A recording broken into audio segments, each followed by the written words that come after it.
میرے بندے میں تجھے معاف کر دوں گا.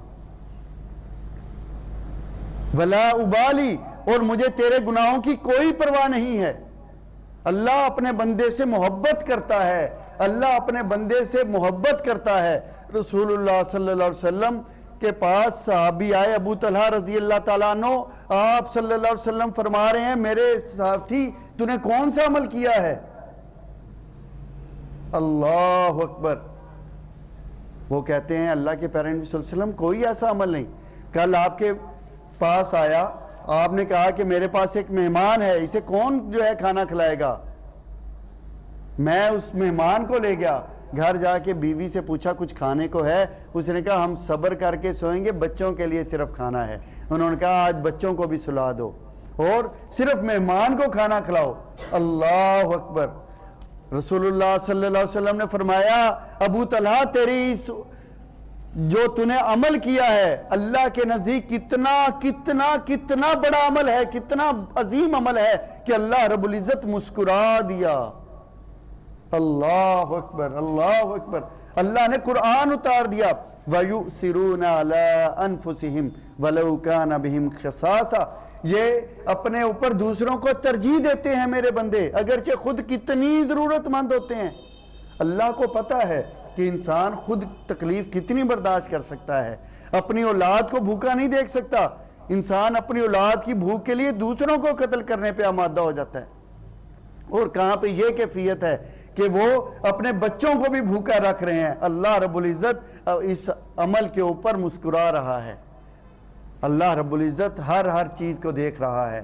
رسول اللہ صلی اللہ علیہ وسلم نے ارشاد فرمایا کہ میرے ساتھیوں تم میں سے کوئی یہ چاہے گا کہ مدینے کے بازار میں جائے اور 2 اونٹنیاں مفت میں پکڑ کے لے آئے؟ صحابہ کہنے لگے اللہ کے پیارے نبی صلی اللہ علیہ وسلم ہم میں سے ہر کوئی یہ چاہے گا کہ ہمیں روز بغیر محنت کے بغیر کچھ کیے جائیں اور جا کے 2 اونٹنیاں لے آئیں، ہمیں اور کیا چاہیے؟ آپ صلی اللہ علیہ وسلم نے فرمایا تمہارا کسی کو قرآن کریم کی 2 آیات سکھا دینا یا خود 2 آیات قرآن کریم کی پڑھ لینا ان 2 اونٹنیوں سے بہتر ہے، بہت بہتر ہے. اور تم چاہو تو جتنی مرضی اونٹنیاں لو، جتنے مرضی اونٹنیاں بڑھاؤ. اللہ رب العزت نے تمہیں آج عمل کے لیے پیدا کیا. آج کا دن عمل کا دن ہے، کل کا دن اجر کا دن ہوگا، کل کا دن بدلے کا دن ہوگا.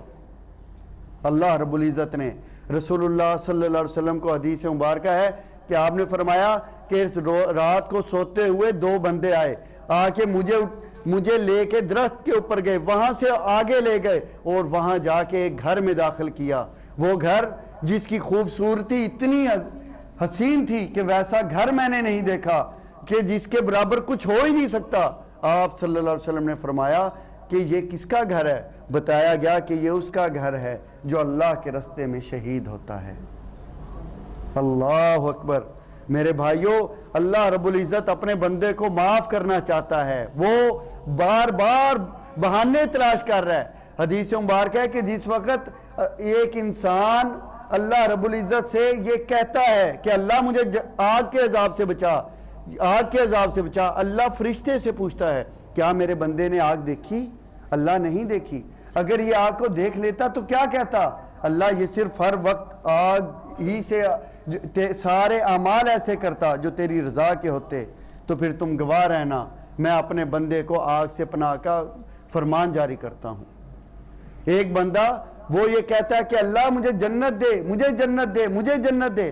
اللہ فرماتا ہے میرے بندے نے جنت دیکھی؟ اللہ نہیں دیکھی. اگر وہ دیکھ لیتا کیا کہتا؟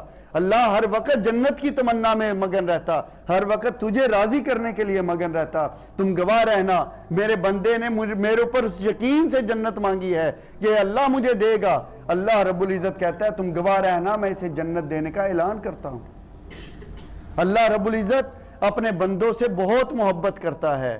اور جس وقت فَاذْكُرُونِي أَذْكُرْكُمْ تم مجھے یاد کرو میں تمہیں یاد کروں گا. انسان جس وقت اللہ کو تنہائی میں یاد کرتا ہے اللہ اپنے بندے کو تنہائی میں یاد کرتا ہے. انسان اللہ کو مجلس میں یاد کرتا ہے اللہ اس سے بہترین ملائے اعلیٰ کی مجلس میں یاد کرتا ہے. یہاں تک انسان ذکر کرتا ہے لا الہ الا اللہ کا، یہاں تک ذکر کرتا ہے کہ رسول اللہ صلی اللہ علیہ وسلم نے ارشاد فرمایا کہ اللہ اس کے مقام کو بڑھاتا جاتا ہے، بڑھاتا جاتا ہے. بڑھاتا جاتا ہے، یہاں تک کہ اللہ اس بندے کے مقام کو عرش تک لے جاتا ہے، اگر وہ بندہ گناہ کبیرہ نہ کر رہا ہو۔ اللہ رب العزت کے ساتھ گناہ کبیرہ نہ کر رہا ہو، اللہ اسے عرش تک لے جاتا ہے اس بندے کے مقام کو۔ اللہ رب العزت قیامت کے دن جس وقت ساری اہل جنت کو اکٹھا کریں گے، اکٹھا کر کے اس سے پہلے جب میدان حشر کے اندر رسول اللہ صلی اللہ علیہ وسلم نے فرمایا کہ اللہ رب العزت ایک بندے کو بلائیں گے، آؤ میرے بندے، آج تمہیں میں اختیار دیتا ہوں۔ وہ کہے گا اللہ مجھے اختیار کس چیز کا؟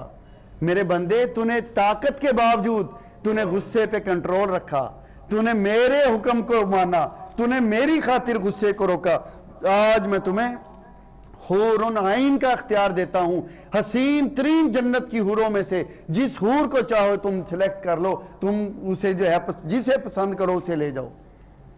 اللہ اکبر۔ رسول اللہ صلی اللہ علیہ وسلم نے فرمایا جب کسی بندے سے اللہ اس کی آنکھیں لے لیتا ہے، اس کی بینائی لے لیتا ہے اور وہ صبر کرتا ہے تو اللہ فرماتا ہے میرے بندے نے تکلیف پہ صبر کیا، میں اس کے لیے جنت کا وعدہ کرتا ہوں، میں اسے جنت کا اعلان کرتا ہوں۔ رسول اللہ صلی اللہ علیہ وسلم نے ارشاد فرمایا کہ اللہ اپنے بندے کی ہر تکلیف پہ اس کے لیے اجر دیتا ہے، ہر تکلیف پہ۔ اگر کسی بھی بندے کی کوئی بھی اللہ پسندیدہ چیز لے لیتا ہے، کسی کا گردہ فیل ہو گیا، کسی کو فالج ہو گیا، تو اللہ رب العزت جو ہے اس کے بدلے، ہر تکلیف کے بدلے اللہ اپنے بندے کو جنت دیتا ہے۔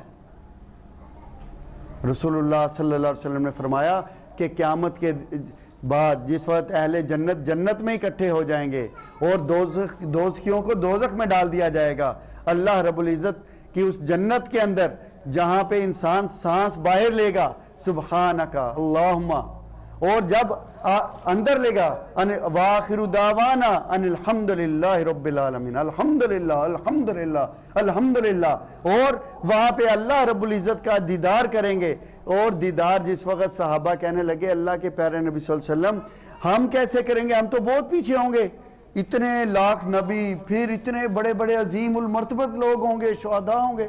آپ صلی اللہ علیہ وسلم نے فرمایا 14ویں کا چاند دیکھنے کے لیے کسی کو تکلیف ہوئی؟ صحابہ کہتے کبھی نہیں ہوئی۔ آپ صلی اللہ علیہ وسلم نے فرمایا اللہ کو بھی ہر کوئی اس طرح سے دیکھے گا، کسی کو پریشانی نہیں ہوگی۔